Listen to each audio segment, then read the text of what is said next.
Bienvenue dans ce nouvel épisode, c'est l'épisode 42 et aujourd'hui on va parler d'un point de douleur que vous avez souvent. Pourquoi? Parce que lorsque j'accompagne certains de mes étudiants, je ne sais pas comment vous appeler, lorsque je fais mes accompagnements, lorsque j'échange avec vous tout simplement sur les réseaux sociaux, vous avez un point de douleur commun qui revient souvent et c'est celui de la procrastination. Et c'est le thème, en fait, du jour. Bon, par contre, ça m'étonnerait, mais je vais quand même prendre le temps de redéfinir ce que c'est, même si ça m'étonnerait que vous ne sachiez pas ce que c'est. Mais le fait de procrastiner, c'est tout simplement avoir la fâcheuse tendance de remettre systématiquement les choses au lendemain. Tu sais, le fameux «je le ferai demain» qui se transforme ensuite au surlendemain, etc. Et puis en fait, finalement, tu ne les fais jamais. Est-ce que c'est quelque chose qui t'arrive souvent? Si oui, eh ben, tu es au bon endroit à écouter ce podcast parce qu'aujourd'hui, je vais te partager d'ailleurs un chiffre qui va peut-être t'aider à dédramatiser la chose. Tu verras que tu n'es pas la seule ou tu n'es pas le seul à procrastiner parce qu'il y a une statistique qui dit que 9 Français sur 10 procrastinent au quotidien. Donc c'est quelque chose qui spamme un peu tout le monde. Mais alors, est-ce que c'est quelque chose qu'on doit chérir et ne rien faire pour s'en sortir? Non, je ne pense pas. D'ailleurs, j'ai lu un article sur Le Figaro qui disait que les Français, nous étions les champions de procrastination. Alors moi, je dirais pas champion parce que c'est pas une compétition que j'aimerais gagner. Si tu as l'habitude d'écouter les podcasts, tu sais que j'ai plutôt tendance à t'encourager à te dépasser, à ne pas rester au même niveau en fait, surtout quand c'est quelque chose qui t'empêche d'avancer parce que oui, la réalité c'est que la procrastination c'est quelque chose de négatif finalement, surtout quand ça impacte tes projets, ça influe tout ce que tu dois faire, tout ce qui te tient à cœur et que ça t'empêche finalement d'avancer en fait. Et dans cet épisode, je vais te donner des conseils, mais tu verras que ce ne sont pas du tout des techniques. Ne t'attends pas du tout à avoir des techniques précises, des outils, des astuces, des tips. Non, pas du tout. Aujourd'hui, je vais te donner des conseils vraiment, mais en termes de... comment dire? Je vais te donner des conseils en termes d'état d'esprit. Pourquoi? Parce que l'état d'esprit, c'est le mindset, et j'en ai déjà parlé dans un podcast, et même dans ma méthode CMPO, qui est le fait de partager avec vous 4 piliers qui vous aident à vous organiser pour avancer. Dans cette méthode, je dis qu'il y a 4 piliers en fait. Il y a la clarté, le mindset, les principes et les outils. Et le mindset, c'est l'état d'esprit et c'est une partie hyper importante, notamment au niveau de la procrastination. Donc les conseils que je vais te donner aujourd'hui, ce ne seront pas des stratégies que tu vas pouvoir mettre en place facilement, des astuces, des applications à télécharger, mais ça va être bien au contraire finalement des conseils qui vont, je l'espère, provoquer chez toi des déclics énormes, une prise de conscience pour que tu puisses vraiment changer ton style de vie et non pas juste faire une action là, comme ça, à la va-vite. Et ne t'inquiète pas, si je n'aborde pas les outils et les astuces, c'est parce que j'ai déjà créé en fait quelque chose pour t'aider à ce niveau. J'ai fait un e-book complet là-dessus avec 20 astuces, 20 ressources en fait pour mettre KO la procrastination. Et tu peux te le procurer tout simplement sur le site internet ou dans le lien dans les notes du podcast. Alors c'est parti pour mes 4 conseils pour que tu arrêtes de procrastiner, mais déjà dans ta tête, que tu aies un autre mindset par rapport à ça. Le premier conseil que je peux te donner, c'est de ne pas t'approprier la procrastination comme une étiquette dont tu ne peux pas te débarrasser. Souvent, quand on dit qu'on n'est pas organisé ou quand on dit qu'on procrastine, on a tendance à se l'approprier. Quand c'est quelque chose de récurrent chez nous, qu'on a essayé plein d'astuces, plein de choses et que finalement la procrastination continue à faire partie de ton quotidien, tu peux peut-être te décourager et te dire que en fait, je procrastine et c'est comme ça, c'est simplement comme ça, c'est mon étiquette, c'est comme ça que je suis. Il y a des personnes qui vont même très loin et qui se cachent derrière la procrastination en disant qu'ils aiment bien faire les choses à la dernière minute parce que ça donne de l'adrénaline, parce que voilà, ils sont plus efficaces à la dernière minute.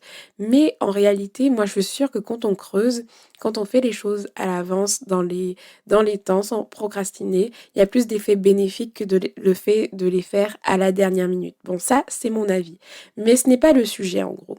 Moi, j'aimerais t'encourager dans ce podcast à te dire que si tu procrastines aujourd'hui, c'est pas une fatalité et c'est pas un truc que tu es obligé en fait de traîner avec toi toute ta vie. Tu peux te débarrasser de la procrastination. Tu peux procrastiner à moindre niveau. Je dis pas que tu ne procrastineras plus, car moi encore aujourd'hui, ça m'arrive de procrastiner. Mais par contre, en termes de proportion et en termes de sens, je t'encourage à voir les choses différemment en fait. La procrastination, c'est pas une fatalité, tu n'es pas obligé en fait d'en faire un lifestyle. Si tu veux changer, c'est possible de changer. Il va te falloir poser des actions, mais c'est pas impossible en fait de changer ta personnalité, de changer ta façon de faire pour avoir un style de vie cohérent avec la personne que tu veux être. Parce que si tu t'appropries le truc, en fait, tu te dis oui, moi je suis une procrastinatrice, ou alors moi je suis un procrastinateur, c'est comme si tu chouchoutais ce défaut-là, cette caractéristique, que tu lui donnais à manger, que tu lui donnais le biberon et que tu le faisais grandir et que tu en prenais soin. Mais nous, ce qu'on veut, c'est l'affamer en fait. Donc, premièrement, vraiment, arrête de te mettre cette étiquette, arrête de dire que tu es procrastinatrice et essaye de transformer cette croyance en quelque chose de plus valorisant, comme te dire, ben, j'ai tendance à remettre les choses au lendemain, mais par contre, je sais très bien que c'est possible de m'en débarrasser. Prends conscience aujourd'hui que tu n'es pas obligé d'être quelqu'un qui procrastine toute ta vie. C'est le premier conseil que je te donne. Débarrasse-toi de cette étiquette. Deuxième conseil, c'est de prendre tes responsabilités. Prends tes responsabilités. Et prendre tes responsabilités, ça va commencer tout simplement par le fait de reconnaître que tu procrastines. Parce qu'il y a beaucoup de personnes, on va pas se mentir, qui font l'autruche. Comme je t'ai dit, il y a plein d'excuses qui existent. Moi, j'aime faire les choses à la dernière minute, ou moi, j'ai pas besoin d'avancer sur mes projets et tout. Moi, je veux profiter de la vie, ou autre. Ou alors, il y a des personnes qui se cachent derrière plein d'excuses. Mais moi, je t'encourage aujourd'hui, si la procrastination est quelque chose dont tu veux te débarrasser, la première étape est de prendre tes responsabilités. Parce que si tu veux que les choses bougent, il va falloir vraiment cesser de te positionner dans une situation de victime. Parce que la victime, elle ne fait rien. Mais par contre, le responsable, lui, il va vouloir poser des actions. Si tu prends tes responsabilités aujourd'hui, tu vas commencer à poser les actions qui vont être en cohérence avec les objectifs que tu t'es fixés. Mais si tu te positionnes en victime, pour toi, rien ne sera de ta faute et donc finalement, comme tu es victime, tu ne fais que subir en fait les choses. Alors à quoi bon agir? À quoi bon changer les choses? Donc sors de cette position de victime à te dire la procrastination, ça me poursuit depuis ma plus tendre enfance et puis d'ailleurs c'est comme ça et puis voilà, ça changera jamais, c'est à cause des autres, c'est à cause du boulot, c'est à cause de la température, c'est à cause du pays, c'est à cause de ma famille, je procrastine à cause de plein de choses. Arrête de te trouver des excuses. Reconnais que ce n'est pas bon pour toi de procrastiner, reconnais que tu as autre chose à faire que de procrastiner, reconnais que tu veux avancer et cherche à t'améliorer tout simplement. Arrête de faire l'autruche. Si tu procrastines, il y a plusieurs raisons à ça. Il y a forcément une raison à ta procrastination.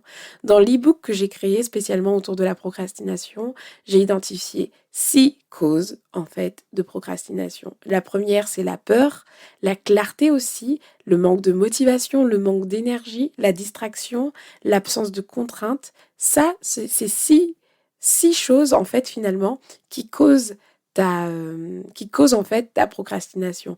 Donc fais face à ce que tu ressens, fais face à ce que tu vis en fait. Ne te laisse pas mener par la vie tout simplement en te disant que bon, j'ai envie de faire tel projet, j'ai envie de faire ça, j'ai envie de faire ceci, j'ai envie de faire cela, mais voilà, ben quand je sors du boulot, ben j'ai la flemme, donc je vais regarder Netflix. Et puis en fait, moi j'ai envie de profiter de la vie, hein, donc du coup ça m'embête de travailler aujourd'hui sur mon projet, donc en fait à la place je vais faire ça et ça et ça et que des activités qui n'ont pas de valeur ajoutée pour toi, alors que tu sais dans le fond que tu dois avancer sur des choses avec un plus gros impact, un plus grand impact en fait que ce que tu fais aujourd'hui. Donc s'il te plaît, prends tes responsabilités aujourd'hui envers la procrastination en réalisant voilà que tu procrastines, en le constatant, mais aussi en identifiant pourquoi tu procrastines. Et quand tu auras identifié pourquoi tu procrastines, ça va nous amener au troisième conseil que je veux te partager, c'est de vraiment mettre en place les actions qui sont nécessaires. Parce que oui, oui, oui, oui, tu lis plein de choses. Tu as peut-être même déjà lu l'e-book dont je te parle aujourd'hui sur la procrastination. Mais est-ce que tu as vraiment mis en place les stratégies qui sont là-dedans? Est-ce que tu as vraiment mis en place les actions qui sont là-dedans? Parce que à un moment donné, tu te responsabilises, tu prends conscience que tu procrastines, mais il va falloir que tu mettes en place les actions nécessaires, mais vraiment que tu les mettes en place vraiment. Au lieu de penser action court terme, genre aujourd'hui tu as un déclic, tu vas passer à l'action, tu vas mettre une action, essaye de te créer une habitude qui va transformer ton style de vie, tu vois. Il y a une citation qui dit que les gens collectionnent les remèdes sans forcément les boire, sans forcément les avaler en fait. Aujourd'hui, avale ton remède contre la procrastination et passe à l'action. Tu vas peut-être télécharger l'e-book après avoir écouté ce podcast. Ma prière, et je t'en supplie, c'est de passer à l'action. Tu identifies pourquoi tu procrastines et essaye de mettre des actions qui sont en cohérence avec le pourquoi de ta procrastination. Les actions que tu vas mettre en place devront absolument répondre à la cause de ta procrastination. Pourquoi? Parce que si tu procrastines, par exemple, à cause d'un manque d'énergie, utiliser une application pour apprendre à te concentrer ne te servira à rien. Alors que si tu utilises une application pour apprendre à te concentrer, pardon, ça a un peu bougé, je pense que tu as entendu un bruit, donc je m'excuse. Si tu télécharges une application pour apprendre à te concentrer parce que tu procrastines, parce que tu es distrait, là, ça a de l'impact. Donc, donne du sens à tes actions, mais surtout, passe à l'action à un moment donné. Internet regorge de conseils anti-procrastination. Et c'est en passant à l'action, en travaillant, même si au début tu ne vois pas de résultats, c'est là en fait que tu vas commencer à transformer ton état d'esprit en passant à l'action. Ton état d'esprit ne va pas être transformé en écoutant ce podcast, mais il va commencer à être transformé lorsque tu vas vraiment agir pour combattre ta procrastination. Donc le troisième conseil que je te donne, c'est de vraiment mettre en place les actions nécessaires. Et le quatrième, qui est mon préféré, car vraiment pour moi, si celui-là, il est réglé, la procrastination dans ta vie diminue au moins de 80%. C'est de donner du sens à tout ce que tu fais. Donne du sens à tout ce que tu fais au quotidien. Donne du sens à ta vie. Plus tu donneras un sens à ta vie et moins tu auras envie de procrastiner. C'est du vécu. Tant que je n'avais pas donné un sens à ma vie, je procrastinais énormément. Personnellement, ma foi m'a énormément aidée. Quand j'ai eu un déclic, quand j'ai su, en fait, finalement, comment Dieu voulait m'utiliser. Là, je te parle de ma foi parce que c'est vraiment ce que j'ai vécu. Moi, mais quand j'ai réussi à donner un sens à ma vie, la procrastination, franchement, elle a diminué dans ma vie directement de 70% parce que j'ai pris mes responsabilités et puis je me suis dit que, en fait, je veux avancer vers ça. Je veux tendre vers le sens, en fait, finalement, que je donne à ma vie. Et j'ai trouvé un sens à mon existence, une mission qui me tient à cœur. Alors clairement, la procrastination n'est pas trop une option parce que ça me porte tellement, ma vision, elle m'aide tellement à tenir qu'aujourd'hui, procrastiner pour des choses qui me tiennent à cœur, c'est compliqué parce que ma vision, elle est plus grande. Et j'aimerais t'encourager aujourd'hui à donner un sens à tes actions, à donner un sens à tes projets, à donner un sens à ta vie parce que moi, je suis persuadée que tu n'es pas juste né pour vivre ta vie comme ça, pépère et juste. Je te dis pas de faire des choses extraordinaires, je sais pas à quoi tu es appelé, mais ce que je veux créer chez toi comme déclic, c'est que tu ne vis pas pour rien. Est-ce que c'est prendre soin de ta famille, ton objectif? Est-ce que c'est d'être une meilleure maman, un meilleur papa? Est-ce que c'est créer ta boîte? Est-ce que c'est avoir de l'impact dans la vie des gens? Est-ce que c'est améliorer la vie des gens? Est-ce que c'est accompagner les gens? Est-ce que c'est développer une compétence? Est-ce que c'est voyager autour du monde, faire du vélo, bénévolat? J'en sais rien, mais tu as forcément une mission. Et plus tu donneras du sens à ta vie et à tes actions, et moins la procrastination sera ton partage. Parce que franchement, quand tu donnes du sens à ce que tu fais, moi, honnêtement, ça me dérange pas de passer 1 heure à préparer un podcast, à l'enregistrer au lieu de regarder une série autre. Pourquoi? Parce que mon envie de t'aider, je me sens tellement à ma place et mon envie de t'aider, elle est tellement plus forte que la distraction, que du coup, procrastiner, c'est vraiment pas une option. Le seul type de procrastination qui peut m'impacter, finalement, ça va être le manque d'énergie ou la fatigue, etc. Donc, vraiment, donne du sens à ce que tu fais. Parce qu'en plus, plus tu vas donner du sens à ce que tu fais, plus la procrastination que tu vas faire, elle va être intentionnelle. Parce que oui, aujourd'hui, je procrastine, mais je procrastine vraiment en conscience, dans le sens où des fois, je vais avoir plein de choses à faire et par rapport à ma gestion des priorités, je vais remettre certaines choses au lendemain ou à plus tard parce qu'il y a des choses qui sont plus importantes. Parce que j'ai un sens, j'ai des priorités, je sais ce qui est important pour moi et donc je vais mettre en place des actions qui vont être en cohérence. Donc aujourd'hui, essaye de donner du sens à ce que tu fais. Et plus tu vas donner du sens à ce que tu fais, et moins ce sera facile pour toi de procrastiner. Donc voici les 4 conseils que je voulais partager avec toi aujourd'hui. Je fais un petit récap. On a le premier, donc, de ne pas t'approprier la procrastination comme étant une étiquette. Deuxième, prends tes responsabilités. Troisième, mets vraiment en place les actions nécessaires. Et quatrième, donne du sens à ta vie et à ce que tu fais. Voilà, on arrive à la fin de ce podcast. Donc, je t'invite à télécharger ce fameux e-book que j'ai créé il y a déjà un moment de cela. Donc, si tu vas sur le site internet www.etsionavançait.com, sur la page d'accueil, tu vas voir que tu as un petit formulaire pour pouvoir le télécharger. Ou sinon, tu regardes directement dans les notes du podcast et tu vas le retrouver. En tout cas, d'ici là, prends soin de toi et vraiment réfléchis à ce que je t'ai partagé dans ce podcast. Si jamais la procrastination, c'est vraiment quelque chose qui te cause du tort au quotidien, prends le temps vraiment de réfléchir à tout ça et j'espère vraiment que ça aura créé un réel déclic chez toi pour que tu puisses te battre et te lever pour ce qui te tient à cœur tout simplement. Donc si tu apprécies ce podcast, si tu apprécies ce que je partage, n'hésite pas à le partager à tes proches ou à le partager sur tes réseaux sociaux. Comme ça pourra en bénéficier, certaines d'autres personnes pourront bénéficier en fait de mes conseils.